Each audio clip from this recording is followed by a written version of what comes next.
আমি আজকে খেসারির ডাল দিয়ে গরুর মাংস রান্না করতেছি, যা ফোড়ন দিব। মাংস রান্না করা শেষ, এরপর মাস্টার অয়েল মানে সরিষার তেল দিয়ে শুধু ফোড়নটা দিব।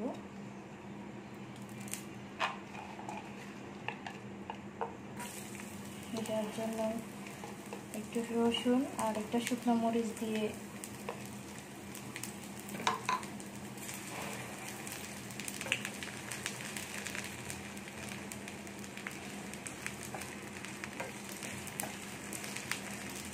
সরিষার তেল দিয়ে ফোড়ন দিলে কিছুই দেখা যায় না, শুধু ফেনা উঠে যায়, দেখতে ভালোই লাগে।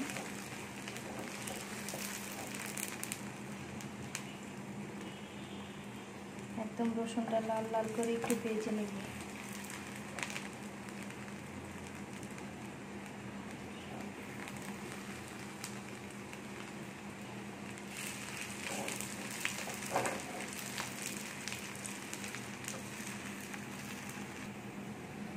এখন লাল হয়ে গেছে, খুব সুন্দর করে লাল হয়ে আসছে। চুলা আঁচটা একদম নিবি নিবি করে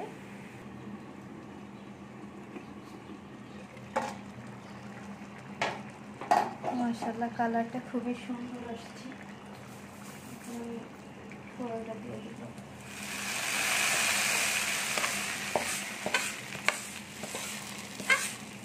আমি ফার্স্ট টাইম রান্না করলাম খাসির মাংস দিয়ে মুগ ডালের একটা ভিডিও দেখছিলাম ইউটিউবে, তো দেখলাম মন চাইলো যে একটু রান্না না মুগ ডাল না সরি খেসারির ডাল যেটাকে বলে, খেসারির ডাল দিয়ে খাসির মাংস রান্না দেখছি। তো বাসায় গরুর মাংস আছে, আমিও রান্না করলাম খেসারির ডাল দিয়ে গরুর মাংস।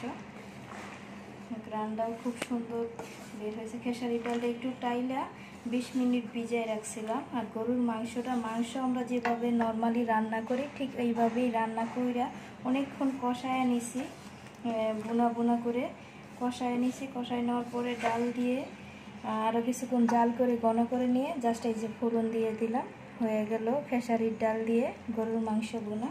এটা পরোটা দিয়ে, পোলাও দিয়ে, খিচুড়ি দিয়ে সব কিছু দিয়েই খাওয়া যাবে। ওকে, আর কে কে এখন খেসারির ডাল দিয়ে গরুর মাংস রান্না করছেন কমেন্ট করে জানাবেন ইনশাল্লাহ।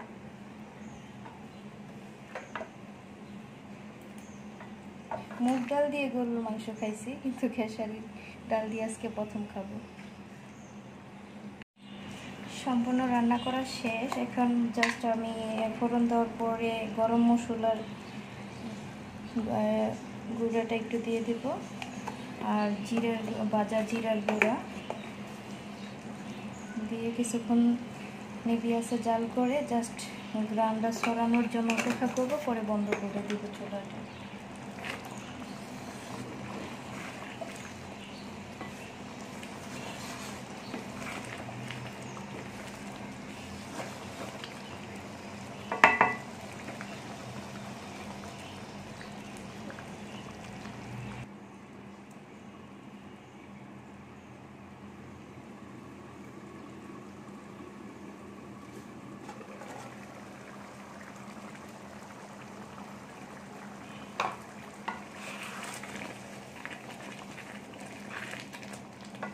একদম পারফেক্টভাবে রান্না হয়ে গেছে।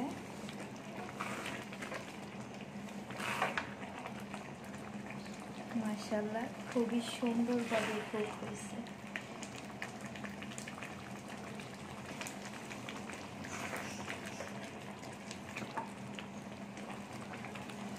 এখন আমি চুলাটা বন্ধ করে দেব। এই হচ্ছে আমার খেসারির ডাল দিয়ে গরুর মাংস ভুনা।